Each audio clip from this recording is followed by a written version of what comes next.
Hey everybody, I am here today talking about how to choose a tarot deck. I personally collect tarot cards. I have 13 decks, and I'm going to share a little bit about what I look for in a deck and why I've chosen some of the ones that I have in my collection. Now, I feel like an important part of choosing a tarot deck, of course, is cost. For anything that you're purchasing, you consider, should I buy the cheaper one? Should I buy the more expensive one? So what I have found with lower cost versions of cards is that you will either get the traditional Rider-Waite images, which is the original tarot deck that most tarot is based off of. And these are just being reproduced onto different cards with different backs. This one happens to have the meaning surrounding the card right on it. But usually you will see those same images on lower cost decks. The other thing that I find with some lower cost decks is that there's not a lot of explanation in the card. So the cards themselves, especially in the minor arcana on lower cost decks, don't give you any insight into what this card means. So you have the Eight of Swords here, and it's just 8 swords on a card. There's really no explanation with this image what that card means at all. So that is something that you will typically find where you're just getting those repeating images on each card rather than an image that gives you any sort of explanation. So I typically prefer decks, especially if you're just starting out and learning tarot, I prefer decks that have really, really good meaning in the images. So the image is telling you a story about what that card means. So going back to the Rider-Waite deck, we definitely see that in those images. It's just because that is the traditional cards isn't necessarily a bad thing. They're great meanings. You have the Fool here on this card. He's ready to walk off the cliff. He's a traveler and he has his little pack with him that he carries. There's some very good insight that you can gain just from the image on this card. And this particular deck is a deck that I found on Amazon. It's tarot decks, and this is cards with meanings on them. And so this one, it tells you right at the bottom what the Fool card means. On the top, when you're flipping it this way, it tells you what the reversed meaning is. This particular one gives you kind of a word to go with it, so spontaneous. It gives you the sign that goes with the particular card. In this case, it's air. It gives you the planet associated with it. It has a yes or no answer, and it has a number associated with it. So this particular deck is kind of fun if you are just starting out and trying to learn tarot. It gives you a little bit of an explanation of the card. I find it's not in-depth enough for me to provide a great meaning, but it is a great place to start if that's something that you're interested in.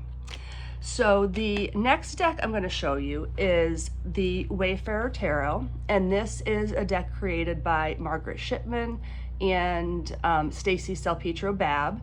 And I really, really like these cards because they have so much meaning behind the image. So here, looking at the Eight of Air, this deck is slightly different in that it uses the elements associated with each suit. So the suit of air is considered the suit of swords because the swords are an air suit. And you see this bird in this cage, right? Now you're looking at the bird and you're saying the bird's trapped in the cage, but when we look more closely, the bird's really not trapped in the cage. The keys are right there, the door is wide open, the bird can leave anytime it wants. So this is a great explanation of the Eight of Air, showing that the bird is actually keeping itself trapped in its own situation. And I think that is a really, really great image and a really great explanation for that card. This is another deck I like. This is Tarot of the Abyss, and I got this one actually just a couple weekends ago. And I love the images on this one too. They have a whole lot of meaning behind them. You have the Magician card here, and it shows that energy coming down from the sky and being dispersed down into the earth. And the Magician is using that energy to conjure whatever it is that they want, to create that reality that they know exists out there and to create their own fate. So that's a great deck with some really good explanations also.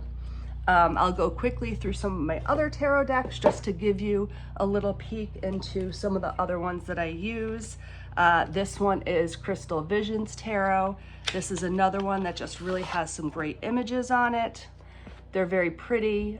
They're slightly obscure, but they do have some great meaning behind them still. And when you get into the minor arcana cards, you see a different image on each card, which is really important when you're trying to learn what those mean. So that is a great one that I really like. This is called the Witches Tarot. This is actually one of the oldest decks that I have. It's one of the first that I picked up, and it is a little bit more of a traditional deck. The meanings in it are pretty simple. So these minor arcana cards do have different images on them, but they are pretty simple in their nature. So this was one of the lower cost decks that I found, but it still does have some great meaning behind it, and it has that traditional pentacle on the back of that deck. This one is a really pretty deck, and I picked it. This is one that I happen to be drawn to, and I picked it based on some of the images just because I love the fantasy of it. This is Universal Fantasy Tarot, and I just happen to love the images on the front and the images that they've used on the back of these cards. There's some really great explanations. They are, again, slightly more obscure. And one thing about this particular deck is the size of it. So this would be a normal size tarot card. This one is slightly smaller. I don't love that. I prefer the bigger cards, but that's just kind of personal opinion and how you feel holding that tarot deck. This is another one. Again, this is another deck that's a little bit smaller.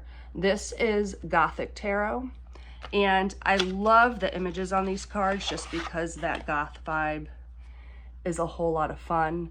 Some of these have some really great meaning behind them.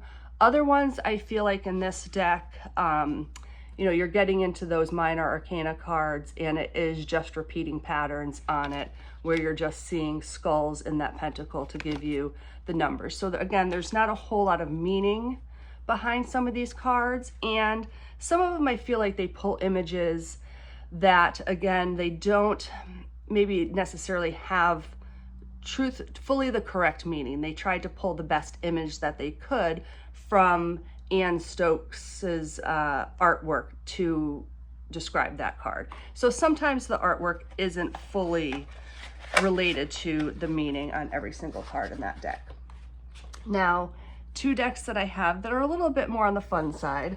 I have the Disney Hocus Pocus deck, and I have the Garbage Pail Kids deck. And I love both of these, but let me tell you a little bit about them and ways that I find them useful and sort of not useful at the same time. So these are great cards. If you already know tarot and you know the meanings behind a lot of these cards, go ahead and grab one of these decks. They're a lot of fun. Or if you're starting out and you just want something fun to play with, you don't mind having to look through the booklet that comes with them, because there's a couple of things you're going to find with this. So one, again, is those images. They're using images from the movie. So every single image that they're pulling for every card doesn't have a lot of meaning behind it, or the reason they chose that image is a little bit of a stretch. So they do have a book that goes with their deck, and even myself, I have to rely on looking at the book if I want to understand why they chose the image for the card. And in some of the cards, you're really not getting a whole lot of meaning at all. So this one, they use, for the Four of Candles, it's a 4-wicked candle. And there's really, it's not really telling you a lot about that card. So I do find that these decks don't really match some of the meanings behind the cards. And in this case, they're using the suit of candles, which they're saying is Wands or the Suit of Fire. So some of these decks, if you are just starting out with tarot, it can get confusing because now you're trying to figure out, all right, candles, fire, wands, and you're trying to figure out what their suits mean. A lot of times they don't use those traditional suit names. They've recreated those into something else. And I find the same thing with the Garbage Pail deck. So yes, it's fun. If you grew up with Garbage Pail Kids, this is a really, really fun deck to have. I do like it. But again, they're stretching the meaning of some of these cards. So they still have the basic image of the Fool, for example, on this one. He's still stepping off that cliff, relying on blind faith. But the reason that they chose this particular image of this character is a little obscure, and you do have to read through the little guidebook that comes with it if you truly want to understand it. So that is a little explanation of what I think about tarot decks and how I try to choose them. I will share with you a couple of the ways that you can store your tarot decks. I have two different things that I use. So sometimes I have little bags like this. Sometimes I'll use this. You can fit a whole tarot deck inside these little bags. I tend to use these if I want to carry tarot cards with me.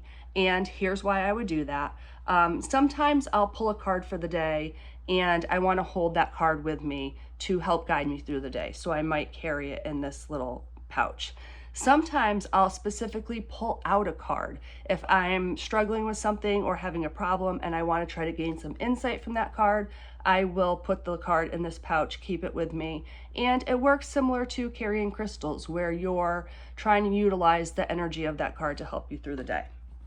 The other thing that I get to keep some of my tarot decks in are these little leather boxes. It keeps them from getting, bent and damaged.